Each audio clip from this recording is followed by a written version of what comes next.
Today, we are going to talk about a very touchy subject: money and attention. Women, do not judge a man based on how much money he spends on you. That's the gifts he buys, the places he takes you. Not even the time he spends with you. Judge it by the attention he shows you and how much he knows about you. See, this is the myth about men, that we're aloof, that we don't pay attention to things, that we are just all over the place and we're these wild animals that have to be wrangled in, and you have to teach us how to value and how to do. And that is an absolute lie. And men allow you to think it because then we can get away with the worst of behaviors. Things that we value, we put attention in. Things that we value, we know about. Things that we value, we are dedicated to.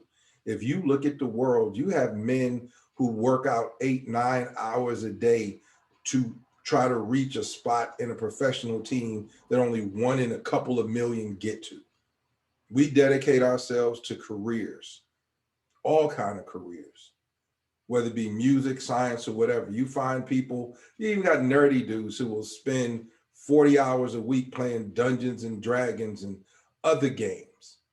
Now you got guys who are video game heads and will sit and play games. Not only play games, they will sit and watch other dudes play games. And then you say, well, you have an attention thing. You have problems. Like, no, we don't. We're just showing you what we value. A man can spend a bunch of money on you, and it's just the same as buying you. And I know that sounds very objective, but it is. It is breaking you down to an object. You're something that he is purchasing on some level. He is putting an investment in. Same thing with time. A man will spend time with you if he wants you on any level, but it's the quality of it. It's the nature of it. If a man does not pay attention to you, and that is manifest in what he knows about you, in the quality of time he spends with you, if he gets you something and it's more expensive than it is showing what he knows about you, that it is more expensive than it is personal,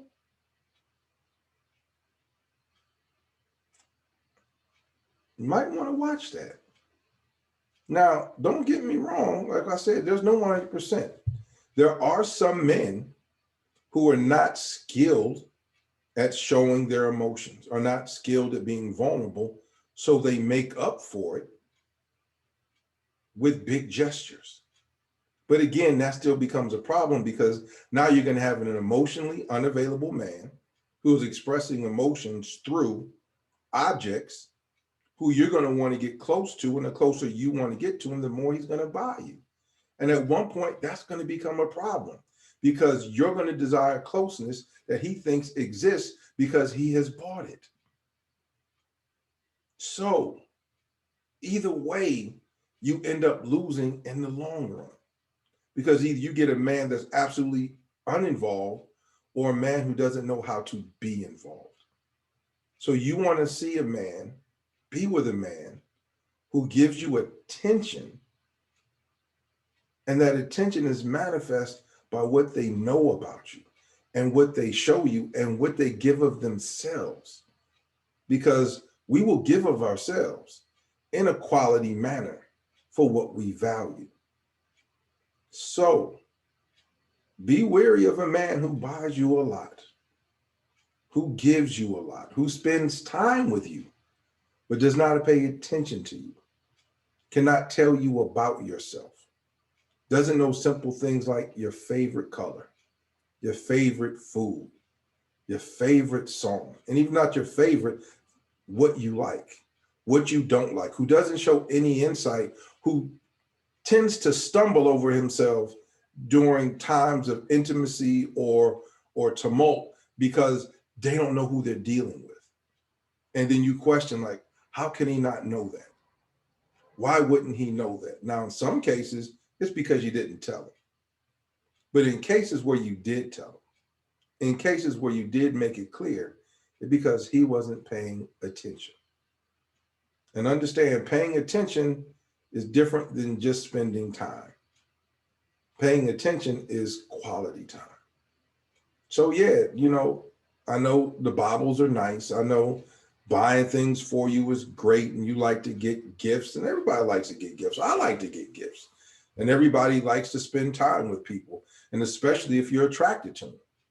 But at one point, if there's not a quality to it, if there's not a purpose, if there's not the attention spent that increases the quality and nature of the relationship, it's going to end up empty and unfulfilling.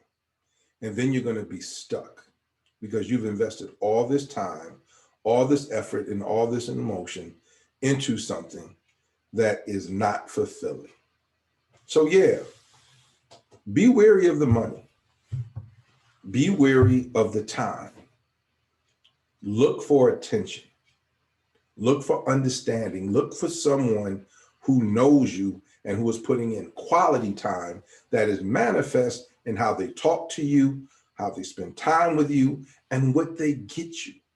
Because sometimes a $5 gift can be more emotionally fulfilling, more sentimental, and more valuable because that $5 gift was bought out of the knowledge that person has for you and not just the other thing. Think about it. Any dude with $1 million can buy you roses, can buy you a car, can buy you jewelry, can buy you all the shiny things. But what is that showing about what they know about you?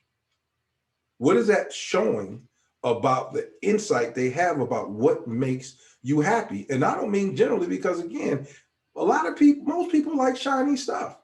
Most people are going to be like, hey, thrilled about getting, a car or some jewelry or something very expensive. But how many times are somebody going to say, you know what? This gift is reflective of how much you know about me and value me, not as someone to impress, but to somebody to touch. You might want to think about that. Just saying, putting you up on game.